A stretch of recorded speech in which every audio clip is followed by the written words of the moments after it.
Épître de Jude. Premier paragraphe, versets 1 et 2.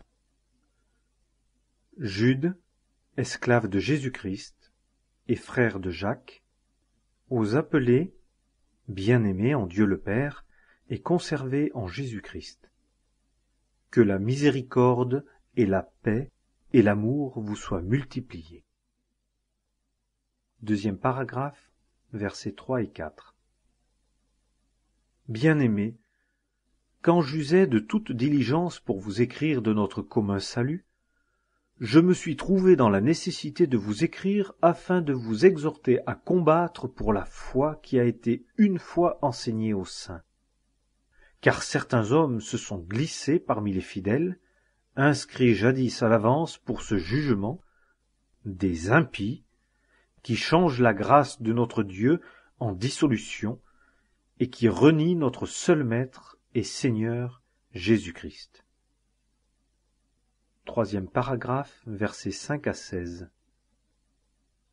Or, je désire vous rappeler, à vous qui une fois saviez tout, que le Seigneur, ayant délivré le peuple du pays d'Égypte, a détruit ensuite ceux qui n'ont pas cru, et qu'il a réservé dans les liens éternels, sous l'obscurité, pour le jugement du grand jour, les anges qui n'ont pas gardé leur origine, mais qui ont abandonné leur propre demeure, comme Sodome et Gomorrhe et les villes d'alentour s'étant abandonnées à la fornication de la même manière que ceux-là, et étant allés après une autre chair, sont là comme exemple, subissant la peine d'un feu éternel.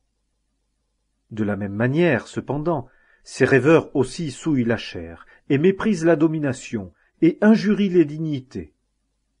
Mais Michel, l'archange, quand, discutant avec le diable, il contestait touchant le corps de Moïse, n'osa pas proférer de jugement injurieux contre lui, mais il dit « Que le Seigneur te censure ». Mais ceux-ci, ils injurient tout ce qu'ils ne connaissent pas et se corrompent dans tout ce qu'ils comprennent naturellement comme des bêtes sans raison. Malheur à eux, car ils ont marché dans le chemin de Caïn, et se sont abandonnés à l'erreur de Balaam pour une récompense, et ont péri dans la contradiction de Corée. Ceux-ci, ils sont des taches dans vos agapes, faisant des festins avec vous sans crainte, se repaissant eux-mêmes, nuées sans eau, emportés par les vents, arbres d'automne, sans fruits, 2 fois morts, déracinés, vagues impétueuses de la mer, jetant l'écume de leur infamie, étoiles errantes à qui l'obscurité des ténèbres est réservée pour toujours.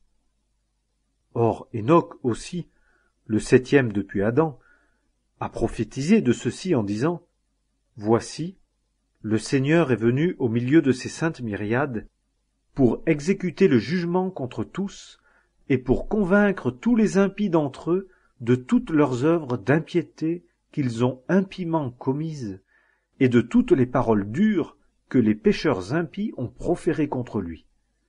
Ceux-ci, ils sont des murmurateurs, se plaignant de leur sort, marchant selon leur propre convoitise, tandis que leur bouche prononce d'orgueilleux discours, et admirant les hommes en vue de leur propre profit.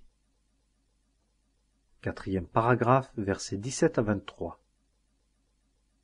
Mais vous, bien-aimés, souvenez-vous des paroles qui ont été dites auparavant par les apôtres de notre Seigneur Jésus-Christ, comment ils vous disaient que, à la fin du temps, il y aurait des moqueurs, marchant selon leur propre convoitise d'impiété. Ceux-ci sont ceux qui se séparent eux-mêmes, des hommes naturels, n'ayant pas l'esprit.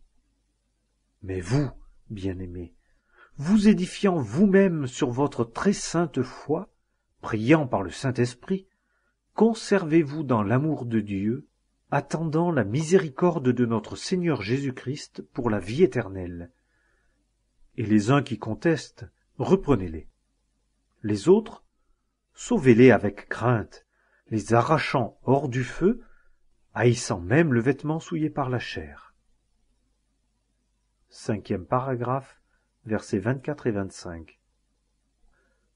Or, à celui qui a le pouvoir de vous garder sans que vous bronchiez, et de vous placer irréprochable devant sa gloire avec abondance de joie, au seul Dieu, notre Sauveur, par notre Seigneur Jésus-Christ, gloire, majesté, force et pouvoir, dès avant tout siècle, et maintenant, et pour tous les siècles.